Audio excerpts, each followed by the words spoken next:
Pessoal, eu sou o Maurício Maciel, estamos aqui novamente para mais um Papo de Governança. E hoje eu estou aqui com o Marcos Perillo novamente. Tudo bem, Perillo? Fala Maurício, tudo bem? Um prazer estar de novo com vocês, batendo um papo sobre governança.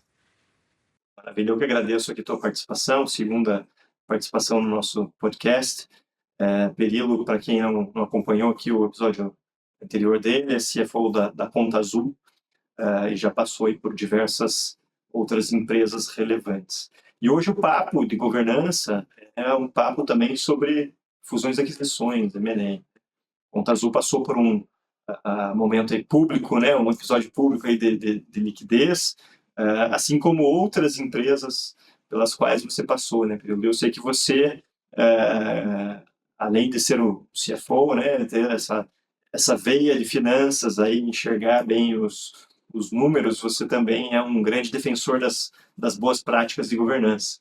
Então, conta um pouquinho para a gente aí na tua experiência agregada, né? Não precisa necessariamente especificar se a experiência dessa última oportunidade ou de outras. Se puder só dar uma pincelada, né, em quais foram os principais eventos de M&A pelos quais você passou, e conta um pouquinho para a gente como que as boas práticas de governança influenciaram, se é que influenciaram nessa jornada, nessas transações. Excelente, Maurício. Bom, falar sobre isso a gente poderia ficar aqui um bom tempo, né? Mas tentando ser, né, objetivo ao nosso bate-papo. Primeiro, enfim, eu já sou veterano na estrada de M&As, né? Eu como CFO conduzindo M&As no War Room, como as pessoas gostam de falar, eu devo ter aproximadamente uns 20 já no currículo, né? Quer seja M&A comprando empresas, quer ser M&A vendendo as empresas, desculpa, a maioria delas, o segundo caso, vendendo as empresas. E de trás para frente, né, a governança, sem dúvida nenhuma, traz dois efeitos. O primeiro, aumenta o valor, eu vou falar um pouco disso. E o segundo, diminui a escrow, ou seja, libera mais recursos para aqueles que porventura estejam vendendo a companhia. E libera em quantidades substanciais. Isso aí eu posso provar por A mais B, por experiências passadas. Falando sobre governança, o que é governança? É a vontade genuína de querer fazer as coisas certas porque é o certo. Se não é certo, que vai dar errado. Então, assim, isso é governança. Óbvio que eu estou sintetizando, mas governança passa por uma análise de gestão de risco e cuidado com aquilo que você oferece, quer seja um produto, serviço. Se isso não for bom, provavelmente o M&A não vai sair. Cuidados com a parte societária, fiscal, contábil, dentre outras, para trazer uma segurança e uma transparência para quem quer que esteja do outro lado, quer seja o comprador e o vendedor. E por que eu falo que duas coisas acontecem inexoravelmente? A primeira, que é subir o valor, né? Que é antes do deal acontecer. Até porque tem uma regra básica, depois que o comprador botou o preço, normalmente esse preço só vem para baixo. E ele só vem para baixo, né, em lacunas que esse comprador encontra na governança da companhia e vai reduzindo o valor.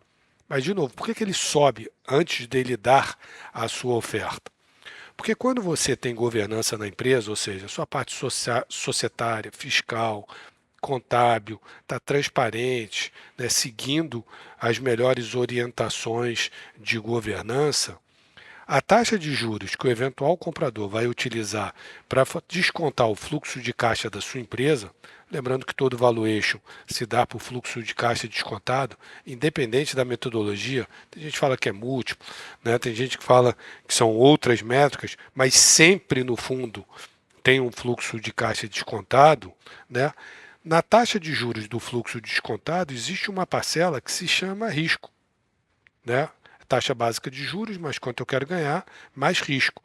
Se há governança e você consegue convencer o eventual comprador de que a governança de fato é levada a sério na companhia, o percentual que cabe ao risco diminui. Ora, se a taxa de juros diminui, o valor da companhia aumenta. Então, a primeira coisa que a gente tem que ter em mente é governança aumenta e muito o valor da empresa. Se você colocar 1, 2% a menos de taxa de juros decorrente da governança, traz um fluxo de caixa de 30 anos com perpetuidade para você ver quantos por cento a mais vai aumentar a sua empresa. E dois, depois que o comprador já setou o preço, né, e ele mergulha na due diligence, né, e quanto mais ele ter firmeza de que não há passivos que podem se transformar em perdas, menores serão os argumentos para ter uma escrow grande. Né? Eu tive uma experiência que o comprador falou o seguinte, ele deu o preço, isso antes de mergulhar na due diligence, eu falei assim, eu concordo com esse preço desde que a escrow seja 5%. Ele falou, sobre a escrow eu não posso falar agora, porque depende da due diligence. Terminada a due diligence, ele quis emplacar uma escrow, desculpa, de 15%. Falei, bom, não foi isso que eu falei no começo. Né? Ele falou, não, mas você vê como é que é essa. Eu falei, faz o seguinte, me elenca todos os potenciais passivos que você encontrou na companhia. Se você me convencer de que realmente eles existem, está fechado, é 15%. Final da história. Ficou 5%. E ainda me deu 1% de perdas que não descontam da escrow. Então, assim, tenham em mente, governança aumenta o valor e reduz a escrow, sem dúvida nenhuma. E além disso, né, Perilo, assim, na minha experiência aqui com o M&A, a gente, inclusive, tem alguns corriqueiramente que a empresa empresa objeto da transação, ela está com uma desorganização muito grande. Isso atrapalha muito o timing do processo também, né? Quando você tem uma governança bem estruturada, né, e boas práticas, a tendência, inclusive, é que você reduza o timing de negociação e do processo, efetivamente, da transação. Concorda? Diminui o estresse, diminui os desapontamentos. Né? Assim, e por quê? Né? Primeiro, se uma empresa não está preparada para um M&A, é melhor não ir. Se uma empresa não está preparada para um IPO, é melhor não ir. Né? E preparar uma empresa demora? Demora. Se ela está no instante zero, minimamente, até você organizar, né, a parte societária, parte fiscal, parte contábil, né, e até muitas vezes a própria parte institucional, né, ou seja, tem que ter governança, como que você se mostra para o mercado, é melhor não ir. Se for, pode ter certeza que você vai ter um preço bastante diminuído se não tiver, se tivesse feito o dever de casa antes, né? Se comparado ao preço que você teria se tivesse feito o dever de casa. Então, sem dúvida nenhuma, na minha visão, é pré-requisito, né, para se lançar numa viagem, digamos assim, de M&A, é estar preparado. E eu tenho uma marca no meu currículo, Maurício, que eu não sei se ela é positiva ou negativa. Depois que eu saí do mundo do mercado financeiro, que foi no século passado, né? Eu fui operador de Open, fui dono até de uma corretora no século passado. Eu entrei no mundo de gestão administrativa financeira, né? Ou seja, passei a trabalhar em empresa. 100%, 100% das empresas que eu passei, eu assinei a venda. Então, assim, eu posso dizer com muita propriedade que para você executar uma venda, primeiro você tem que endireitar a cozinha, senão as vendas serão atabalhoadas e com preço muito diferente daquilo que você imaginava. E eu já passei por isso, tá? Eu já tive que vender empresa onde eu estava comprimido contra o tempo, né? Ou seja, eu não tinha tempo suficiente para preparar a companhia e, infelizmente, esse M&A acabou na justiça, né? Porque o comprador percebeu que a companhia não era tudo aquilo que ele imaginava, porque realmente tinha algumas falhas nos processos e nos números. O preço, mesmo quando saiu a operação, foi bem diferente daquilo que os vendedores imaginavam, ou seja, enfim, no final deu errado, que seria muito diferente se a empresa tivesse preparada, né? Porque o preço seria o preço justo para aquele momento. Né? Então, assim, e sendo o preço justo, não há o que se discutir. Mas como, enfim, 2 mais 2 dá 4, né? Ou seja, preparar a casa para ser vendida é fundamental para que o processo de fato tenha êxito dos dois lados, né? Que o comprador fique satisfeito com aquilo que comprou e que o vendedor fique satisfeito com aquilo que recebeu. Perfeito. Bom, você falou de preparar a casa e falou, né, de tempo de preparação. Bom, primeira coisa, preparar a casa. A gente vê que só tem coisa positiva nisso, né? Porque você melhora a valuation, você diminui o tempo da transação, diminui as surpresas, evita possíveis contingências futuras, né? E disputas relacionadas ao M&A. Então, por que as empresas nem sempre seguem esse caminho? Tem algum motivo? Tem algum elas costumam adiar essa preparação por alguma razão? Tem um momento certo para fazer essa preparação? Realmente ela é algo para ser pensada em algum momento específico da jornada, da vida de uma empresa? Ou deveria, desde o começo, já implementar, já começar com boas práticas de governança? Ah, essa é uma pergunta excelente, porque todo mundo acha que governança é coisa de empresa madura, né? Que governança é algo que atrapalha ou engessa os primeiros anos de vida de uma companhia. Quem pensa assim está redondamente equivocado. A governança começa muito antes da empresa até existir, né? Ou seja, o alinhamento dos sócios, né? Ou seja, o propósito que os sócios se uniram, as regras que os sócios têm dentro do seu acordo societário, sendo do seu estatuto, ou qualquer que seja o documento que o valha, é fundamental para aquele quesito de governança societária, né? Existem muitos deals, muitas empresas que afundam, muitos deals que não saem porque a parte societária não está bem desenhada. E esse é o começo da vida de qualquer empresa, é o arranjo societário. Quando a gente fala de outras coisas, não vou entrar nem na questão do produto ou serviço, porque se o produto ou serviço for ruim, provavelmente o deal não vai sair ou sequer vai ter gente interessada. Mas vamos partir do princípio que aquilo que você vende, né, quer seja serviço ou produto, tem gente interessada. Quando a gente fala da cozinha, Maurício, e a cozinha é toda essa parte de retaguarda, né, de fiscal, tributário, contábil, pessoas, né, ou seja, muita gente acha que é um mal necessário, né, muita gente acha que a arte de gerenciar a cozinha, né, é, infelizmente, uma obrigação imposta às empresas e que quem gerencia a cozinha não participa da estratégia da empresa. Então, assim, todos que pensam que a cozinha é apêndice, e lembrando que muita gente vive sem apêndice, né, está equivocado. A cozinha faz parte do cérebro, né? A cozinha é o que dá o norte no que aconteceu, no que está acontecendo e naquilo que pode acontecer. Pode, porque quanto ao futuro a gente não tem como acertar. E é essa mazela, é essa fraqueza que muitos empresários passam, né?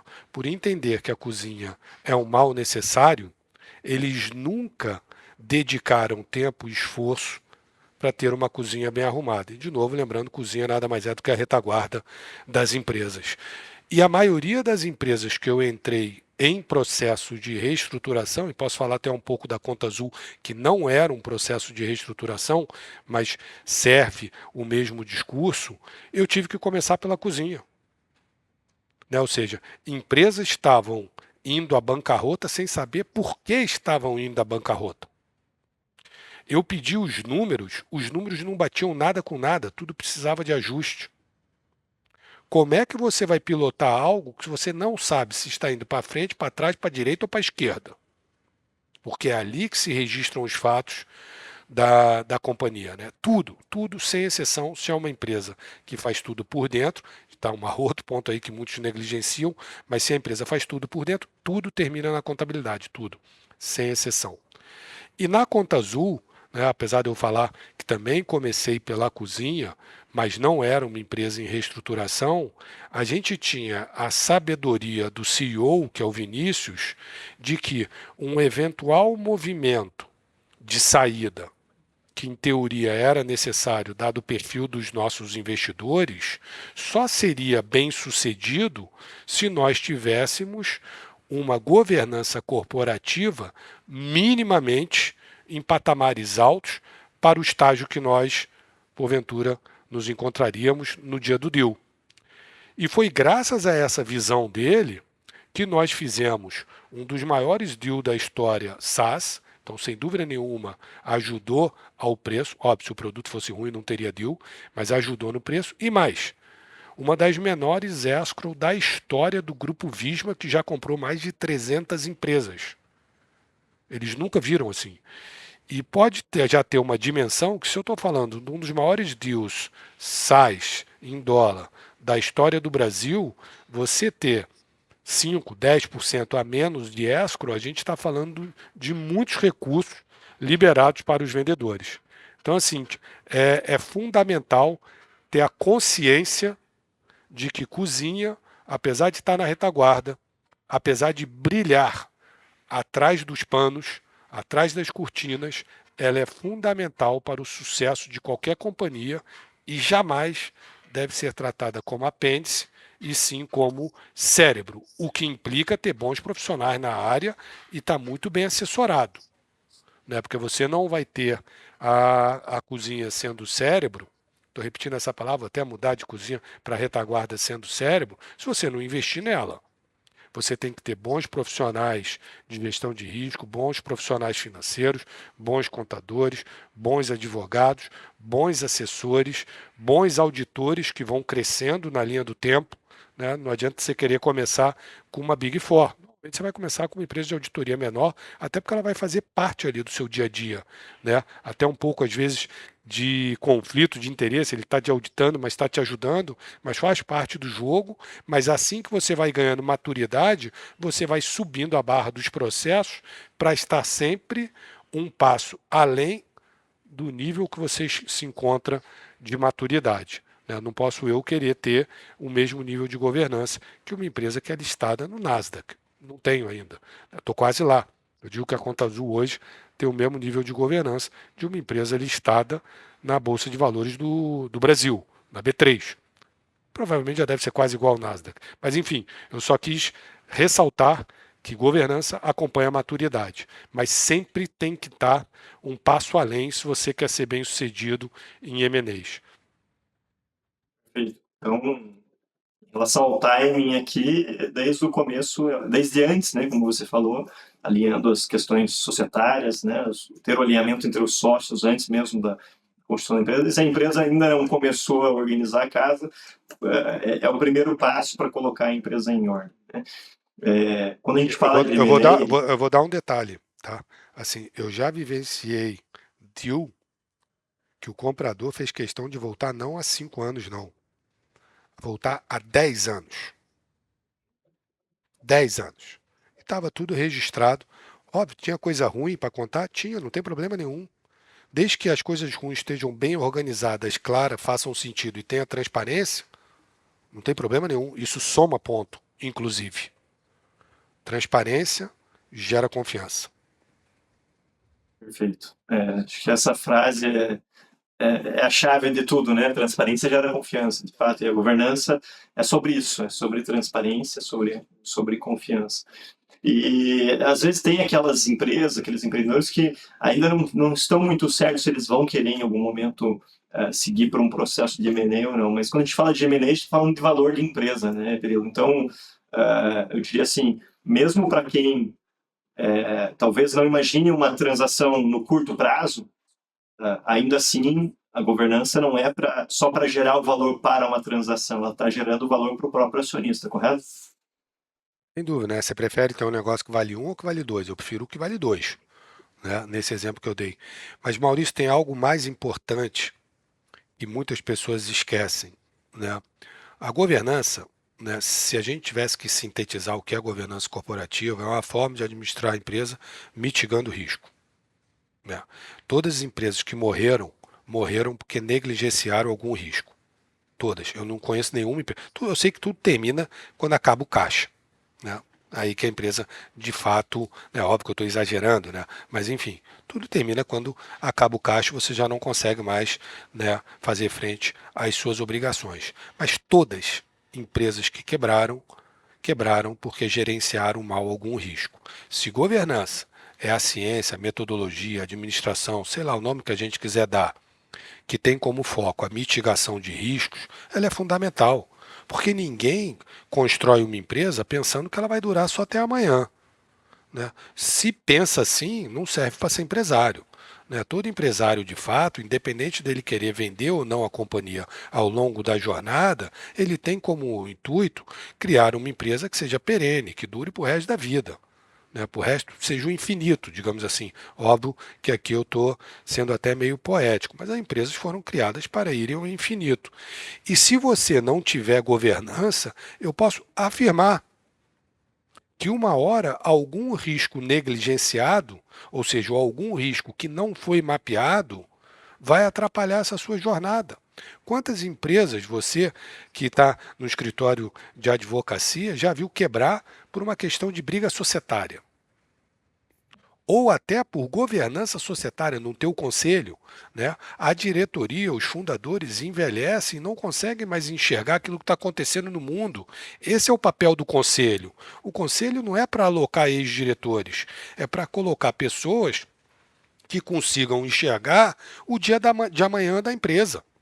Então, tem gente que briga entre sócios, é um problema. Tem gente que não coloca, né, os órgãos adequados, dependendo do estágio da empresa, um conselho que de fato sirva como conselho. Tem gente que negligencia no produto, na imagem. Quantas empresas já quebraram por causa de imagem? Quantas empresas já quebraram por causa de produto? É um risco. Muitas empresas quebraram porque não controlam o caixa, né? Muitas empresas quebraram porque sequer sabe quanto que o negócio dela retorna. E muitas vezes ganham um grande deal, se alavancam para poder entregar o deal e tempos depois, né, se vem numa situação, né, apertada de caixa. Então, assim, eu posso afirmar que toda empresa que não implementa governança tem os dias contados. Pode durar 1 ano, 2 anos, 5 anos, 10 anos, mas uma hora algum risco não mapeado e não tratado vai surpreender. Lembrando, eu tenho uma frase que eu gosto de falar, né? Todo risco nasce lagartixa. Todo risco, né? Deixar ele dentro da gaveta no escuro vai fazer ele transformar em crocodilo, né? Lagartixa é fácil de você eliminar. Crocodilo é difícil, inclusive às vezes pode até, né, te liquidar, né, para não falar outra palavra. Então é isso, cara. Esconder risco ou não olhar para risco não vai fazer eles sumirem. Então, assim, é Excelente. fundamental a gente estar sempre preocupado com a boa gestão da companhia, né? Ou seja, principalmente entendendo e analisando todos os riscos. Você vai conseguir eliminá-los? Não. Alguns sim, outros não. Mas você vai conseguir conviver com eles, aceitando até que ponto você quer correr de risco. Esse é o segredo. Se os riscos se materializar, eu tenho bala, no bom sentido, né? Eu tenho caixa, eu tenho punch para encarar. Até determinado nível, eu estou disposto a correr esse risco.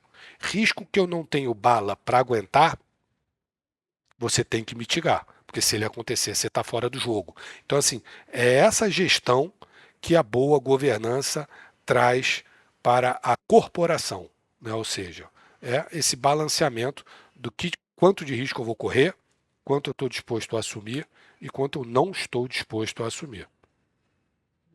E acho que o pior risco é aquele que a gente não consegue nem mapear, né? Se o negócio está tão bagunçado que a gente não consegue nem enxergar se tem risco, qual que é o risco que está envolvido e quantificar. Eu acho que é o que mais tende a afastar aqui potenciais compradores. E aí, Mauro, de novo, entra na preparação da empresa e entra na assessoria da empresa. Na assessoria que eu digo é a qualidade dos assessores, né? Se você quer ter uma boa governança, você tem que investir para ter uma boa governança. Senão você não vai ter, né? Então, assim, e de novo, se você não acredita na retaguarda, você contrata profissionais não, né, qualificados para aquilo que de fato precisa, né? Então, assim, e de novo, é difícil você com a inércia você já começar a construir uma boa governança. Pelo menos eu nunca vivi isso, né? Eu sempre me apoiei em bons assessores para construir a minha estrutura e depois eu navegar sozinho. Não, sozinho nunca, mas com menos dependência dos assessores. Então é muito importante as empresas que estão construindo a governança se apoiar em bons profissionais e assessores para conseguir mapear de fato todos os riscos. Né? Ou seja, se achar que você vai contratar alguém ou vai botar a pessoa da contabilidade que vai começar a enxergar todos os riscos, não. Eles podem até ser pontos focais, mas a análise de risco é uma ciência relativamente dada já. Né? Às vezes difícil de implementar porque tem vontade. Então, assim, eu sempre busquei assessoria de fora, ou um escritório de advocacia, ou uma empresa de auditoria externa, que normalmente também faz auditoria interna, para me ajudar a construir o arcabouço para depois a gente começar a navegar de forma mais autônoma, né? Então, assim, é fundamental ter essa consciência, porque senão, às vezes, você acha que tem e não tem. Pode ser que existam empresas que conseguiram construir do nada. Eu nunca consegui. Eu sempre busquei assessoria, apoio para ir construindo a governança. Eu lembro, era até uma Big Four, eu não vou falar o nome dela, né? Quando eu conversei com ela, eu falei, olha, infelizmente a nossa contabilidade, mesmo que seja auditada por vocês, não reflete a realidade da companhia. E se a contabilidade não reflete a realidade da companhia, ela está errada. E eu preciso montar uma estratégia, né, para os próximos 2 anos. Amanhã tem que ser melhor do que hoje, depois de amanhã tem que ser melhor do que amanhã no que se diz respeito à governança. Vamos quebrar um pouco essa frieza de que pô, não pode, você não pode me ajudar, né? E vamos construir isso junto e depois a gente parte para uma auditoria realmente imparcial, sem misturar as coisas. A empresa falou, beleza, vamos. E a gente trouxe profissionais da própria auditoria para ajudar eu montar o time, ajudar eu montar os processos, e aí paulatinamente você vai se libertando, digamos assim, ou vai criando a independência para você criar a sua própria estrutura. Então, assim, para vocês empresários que estão pensando em aprimorar a governança, pense nisso. Bons profissionais e bons assessores, bons advogados, bons auditores são fundamentais para ter o sucesso. Inclusive em M&A, que era quando o tópico que a gente começou a conversar aqui, Maurício, é fundamental a qualidade dos assessores.